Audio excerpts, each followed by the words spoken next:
Thank you, everybody, for coming to the Aaron Torres Podcast YouTube page. If you could do me a quick favor, see that little black subscribe button at the bottom of your screen?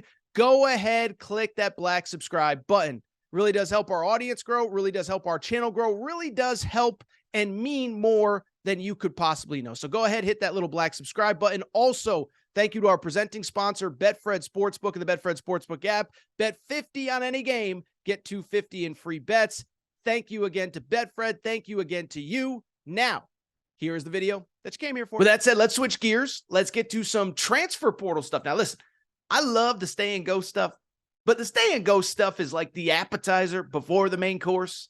It's the, I'm not going to make another analogy to something that leads to something else. You might get my drift if you're of a certain age, but the stay and go stuff is interesting.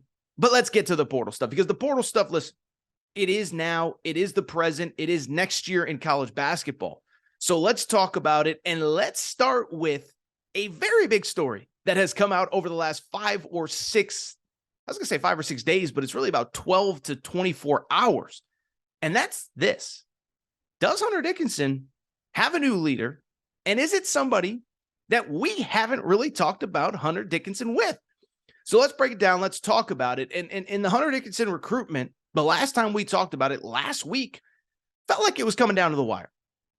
Last Saturday, he had a visit at Georgetown. By the way, not sure if you saw pictures, but they took him to Chick-fil-A for dinner. So shout out Georgetown for rolling out the red carpet there. Went to Maryland on Sunday.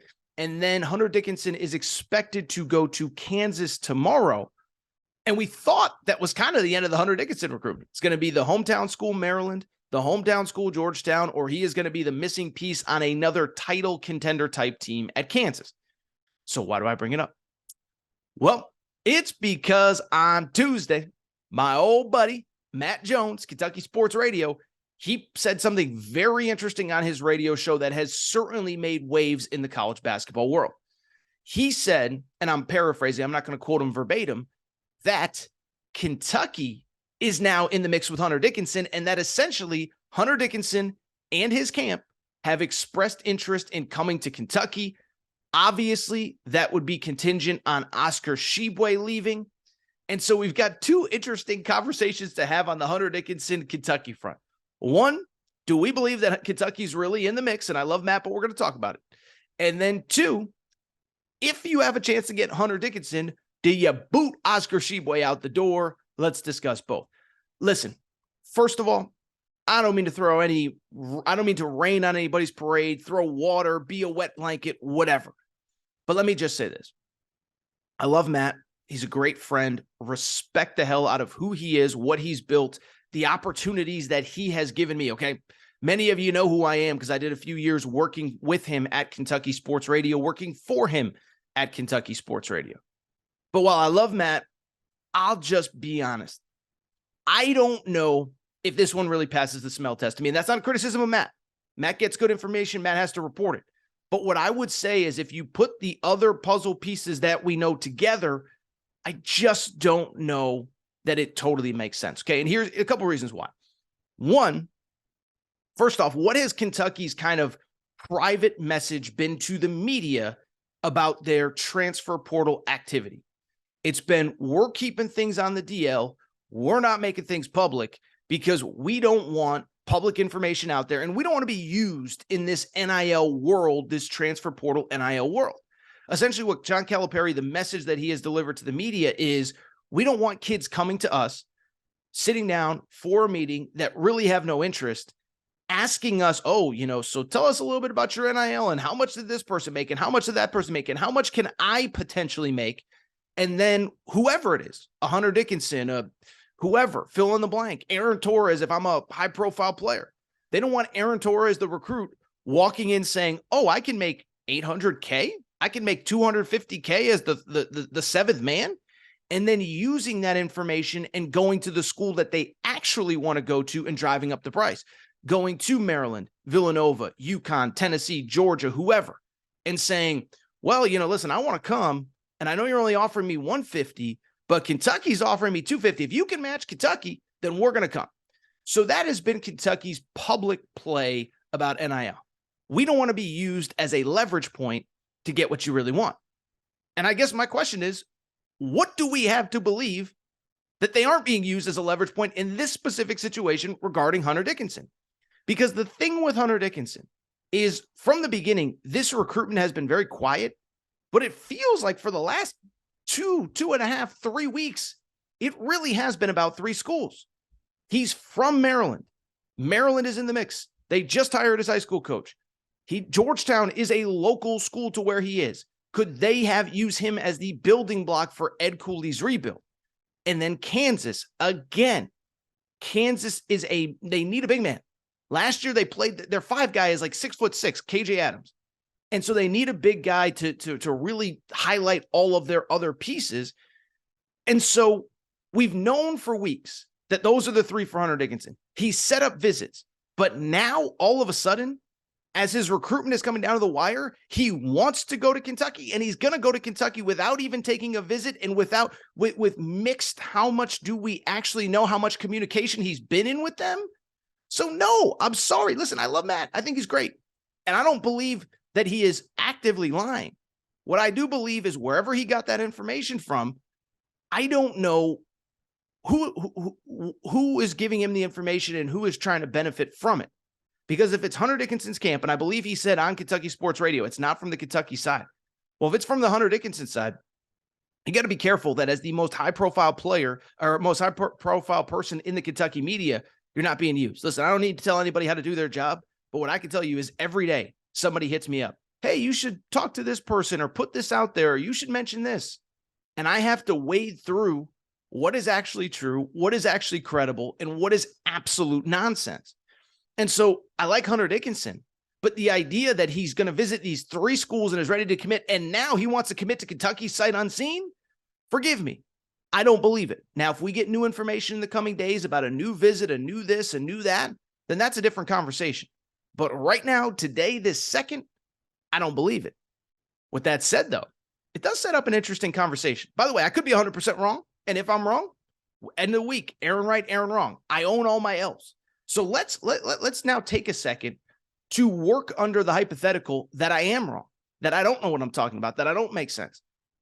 Then there's an interesting conversation about, do you take Hunter Dickinson or do you take Oscar Tshiebwe? Because Hunter Dickinson is interested on the contingency that Oscar Tshiebwe is not back next year.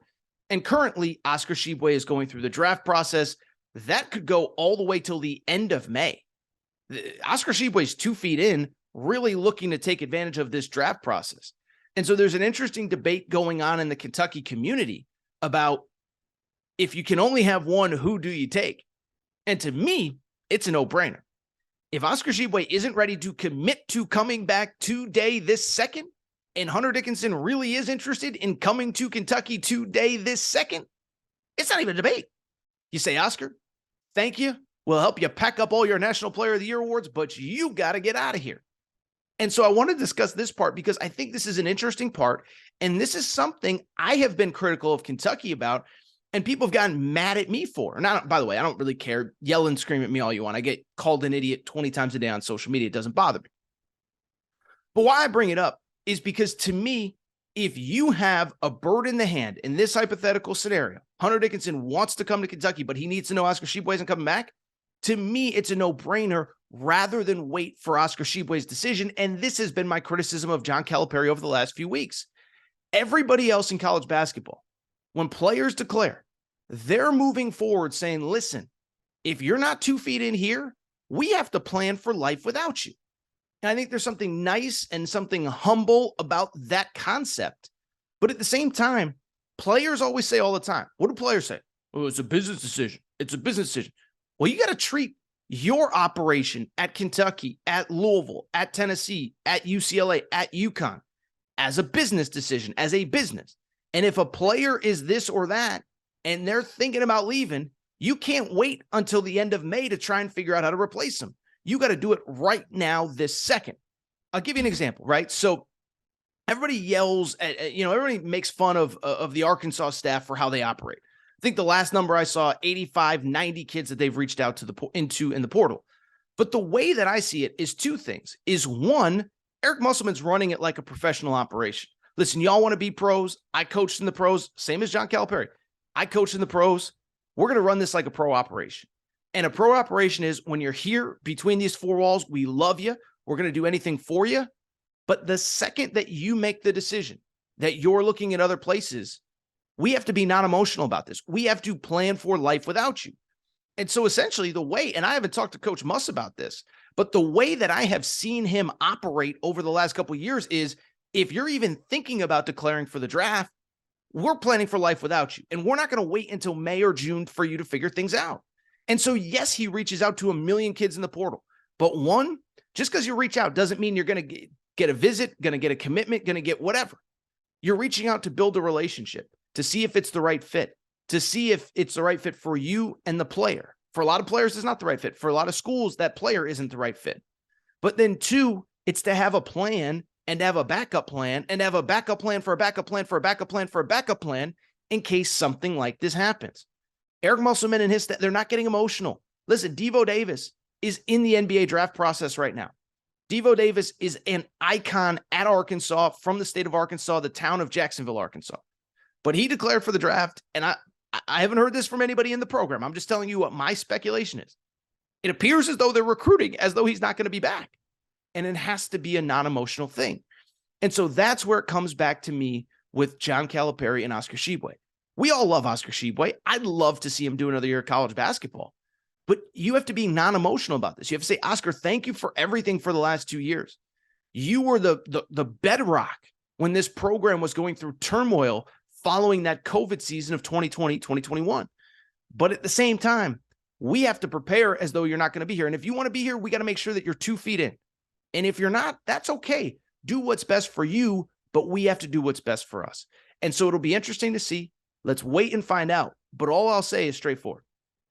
If there is a real decision, if Hunter Dickinson is genuinely interested in Kentucky on the contingency that Oscar Tshiebwe isn't coming back, and Hunter Dickinson at some point is ready to commit, you take that commitment and you say, Oscar, thank you, but it's time for us to move on.